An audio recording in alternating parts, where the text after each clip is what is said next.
Chauncey's here. I'm so glad that Chauncey got to speak to you about the collective. It's been a long time planning, and I'm happy that we're like actually hosting an event now.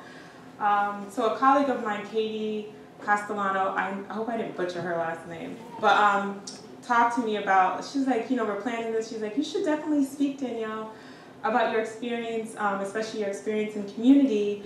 And I was like, no, and then she kind of put me on the spot, and I agreed to, so here I am.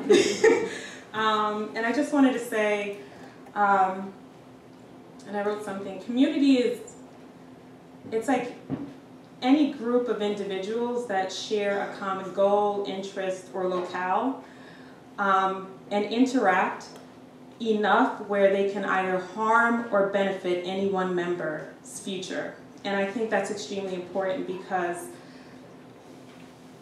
many people in this country are born into communities, whether it's familial communities or neighborhoods, zip codes, where by the very nature of the community, they will be benefited. You know, that community puts them on a path to success without much effort, actually. It's just the way it is.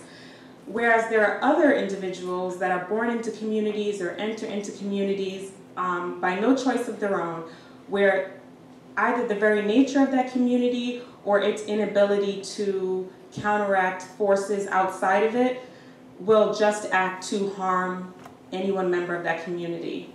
And we know that because we work and serve in many communities that do just that. And I think as a TFA core member, staff member, or alum, it's extremely important that whatever community that we enter, especially communities in marginalized areas in this country, that we have to make sure that we don't go in and change, but rather empower and strengthen those communities that we enter. And I say that based on my own life experience growing up as a poor kid from one of the most violent neighborhoods in the Bronx to then being a TFA core member. And I remember when I was in TFA, they actually have TFA core members in a lot of the schools in my, a lot of my zone schools. They'd be like, well, what happened? Like, you know, it's kind of like, how did you make it out? And I reflect on that a lot. And I remember as a kid, I grew up in a really bad neighborhood. It's actually much better now, but I remember walking by dead bodies. I remember hearing screams of girls getting raped when it was gang initiation time. I remember blood being in a lot of different places randomly. I remember seeing drugs in the laundromat. Death was everywhere. The fear of death was everywhere. Nobody spoke to the police. If you spoke to the popo, you were dead the next day. And I remember that was my community. That was what I grew up in. But there was that one safe haven that I did have besides my parents, and that was my school, which is like this small parochial school dead in the middle of this bad neighborhood. And I didn't have, like growing up, I never had any teachers of color, to be completely honest with you. From the time I entered kindergarten to the time I graduated from college, I've had one educator of color. But what I can say is, and this is what a lot of people tell me, like, nah, I didn't write this out or plan this. A lot of people said when I joined TFA, like, oh, you're selling out. They don't have a lot of people of color in TFA, and how's that really gonna make change in our neighborhoods? But what I do often say is, I never had a TFA teacher, but I had teachers who didn't share my same racial identity and did not come from my neighborhood, but they were part of my community. And that made all the difference. When I went to school, none of my teachers ever made me use my neighborhood or what I saw or any shortcomings of my neighborhood as an excuse. They always pushed me to be the best.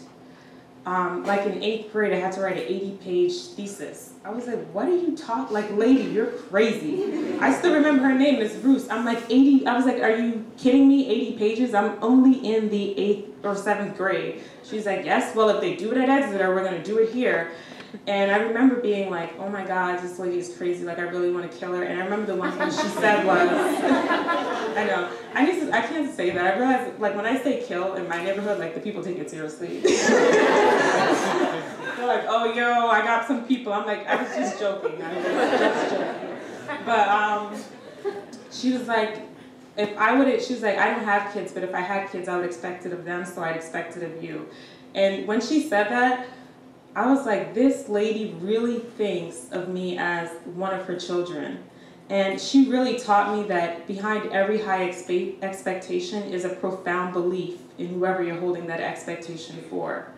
Because for her, it didn't matter that she was teaching in a bad neighborhood in the Bronx. She was going to hold us to the same expectations that she would have held any student at Exeter Academy to. And that is what made me different. That is why I am here today, because I had teachers who became part of my community and made me part of their community. And again, when I talk about community in school, they're so interconnected. So what I say is, when I tell people, ask me what is community, I'm like, well, the whole thing about community, a community is only as, or a chain is only as strong as its weakest link. And I honestly think that a community is only as strong, where it's only strong if it's able to support any one member's ability to enter into a vastly different community if it is in their best interest. So even though I grew up in a community in the Bronx that was violent-ridden, the community that I experienced at my school, the expectations they held for me enabled me to enter into communities that were vastly different and enabled me to succeed in those communities. I remember my first year at Princeton, I had never ever been around wealth to that degree, never. I literally had only experienced rats, roaches, and linoleum. That's what for the first time I saw marble, black squirrels. I didn't even know they had black fancy squirrels. They do though, they have them at Princeton. I was like, what is this? Ivy instead of graffiti on the walls. Like the first class that I ever experienced there, I walked into this room that looked straight out of Hogwarts, like one round oval marble top table. It had a fireplace, a chandelier, and stained glass windows. I was like, is this a school? Like, where exactly am I? And it was Latin 101, which is rumored to be one of the hardest classes in the hardest departments. And when I walked in, this kid's like, oh yes, a black girl, this is gonna be great for our curve. And I was like, well, I literally was like, oh my gosh. I still know him to this day, which is funny. But that was the first time I was like, this is not for me. I really wanted to be like, peace, deuces, this was nice. I'll see you guys later. I'm about to go to Fordham right now. I need to be back from where I come from.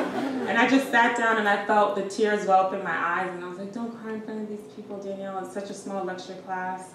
And I got through it. And my professor he either didn't hear the comment or he chose not to address it. But the one thing that he did throughout that entire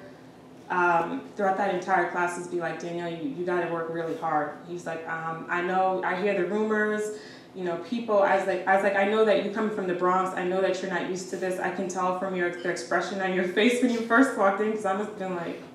And he was like, but you have to fight through this. He was like, I really believe in you. You could be the best of the best. And he was like, I want you to let you know that I personally do not think that where you come from or your race has anything to do with how well you can perform in my class. And he just didn't make any excuses. And I ended up being the top person in that class. And I remember when he said it, he announced it at the end. The guy, Rob Diamond, was like, oh, well, whatever. And by the end, he was coming to me for help. So go figure. But just what I want to say is that, my teachers, I've been very fortunate. I don't know what I did in my past life, but all of my teachers have just been super supportive of me in a way that it was kind of like I was part of their family. I legitimately felt that I was the son, daughter, niece, nephew of all of my teachers at some point. And that is a community. When you can make someone feel like they are literally part of your family unit, that is when you reach people. Of course there is something to be said about shared experiences, shared racial identity, but at the end of the day, we are all human, and if you can be real enough and authentic enough to share, to be part of a family unit with your students or whoever it is you interact with, to want the best for them, even better for them than what you want for yourself, they'll see that. And that is when you change a child's life.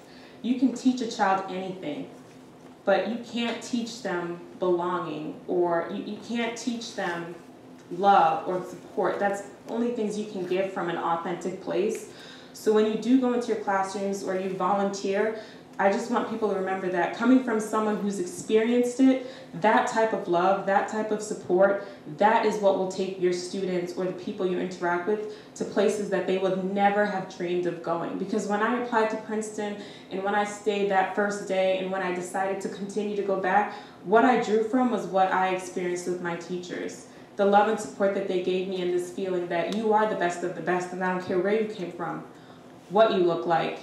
If I say you're the best of the best, then you're the best of the best, because you and I are one.